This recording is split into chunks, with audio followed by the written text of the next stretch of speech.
And I've talked about defensive position. Just down flat on the mat. Talked about defensive position, and it's elbows off the mat, but they're also never come past his ears. When his elbows start sneaking past his ears, man, it's the same thing when we're looking for a bar in a wrestling match or folk style wrestling match. All right? Anytime this elbow starts creeping back past his ear, that's a good time for me to capture it. Even if I just capture it like I would a bar, okay, and get my other arm under, or get my, and a couple people have asked, can I use my knee to block right here? Absolutely. If for some reason I was wrestling down here and I just felt his arm kind of scoot back and all I could get was a bar, I could bring my knee in here and block so I could come over the top for my trap. That's one thing, man. If you guys could do a little bit of jiu-jitsu cross training, it helps you learn how to use the bottom part of your body way better. You start using your legs more like hands, it gives you a really good understanding of how much you can use the lower part of your body to secure position, all right? But now, what we're gonna do is, we're gonna do kind of like we're doing a tight waist load. We've already done this before, but I'm gonna get a tight waist across hip bone to hip bone, and I'm gonna drape over one of his arms, and I'm gonna run his body over his arm. I'll say that again, I'm gonna run his body over his arm. I'm not bringing his arm back to his body, okay? So he's gonna be in good defensive position. I'm gonna trap the hip. I'm gonna reach under. I'm gonna windshield wiper down to the hip. Everybody see how I windshield wiper down to the hip? Now he's not gonna stay high chest. He's gonna be back down to his defense. But what I'm gonna do is, I'm gonna take a big knee bite under and a big swim over. And as I take a knee bite under and a big swim over, I'm gonna lift. Now watch where his hand's at right now, okay? Watch where his hand's at. I'm gonna post and I'm gonna lift and drive, right there, okay? Now I got my trap.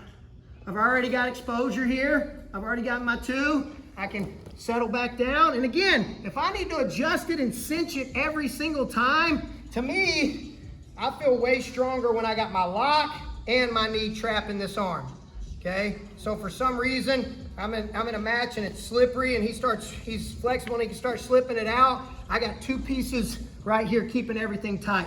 And then again, make sure it's elbow to elbow. Digging, tilting again, all right? And a lot of times it'll happen, kind of wearing this up on your knees. I'm finishing like a double leg here. And driving on my double leg, boom, right to the waist. He's starting to set his defense, but I'm right there, right in my trap. All right, that should be match over. We get a trap cut on top, it should be match over. So, start with this guy flat, okay? Lift, get your initial lock under, but we're going tight waist. Not up on the floater rib, we're down here hip bone to hip bone. One more time, okay? So I'm going through capturing my lock. I like blocking the hip. Step up right here enough to where he can't reach back and mess with my legs, coming under the chin to the armpit, okay? And I like picking up and taking him away because he's gonna immediately try to turn back into me. Start lifting and driving, okay? He might start freaking out right here and trying to bridge over the toe or whatever, and I just gotta readjust. Get back down to my spot where I can adjust. Get that knee nice and tight, then I'm back to my tips and turns and gutting them through, okay? We good there? What's up? So what if when you say he was freaking out, trying to flip back over, if he does flip back over, what would you do? Anytime you feel like this guy's trying to counter you while you're on back, the first question you need to ask yourself is, where are my feet at? Where are my feet at? Get your feet in the mat, bridge and run to one side or the other. That's a real good question. So we did that panic drill the other day where I just had a butterfly lock and I went ahead and got here and he got wide on me. No, like your back, get wide, put your hands in the mat, sit up. No, get wide, put your hands in the mat. Oh my God, give me somebody. This man's brain just exploded. All right. So I got my gut wrench. That's going on the gram too, right here.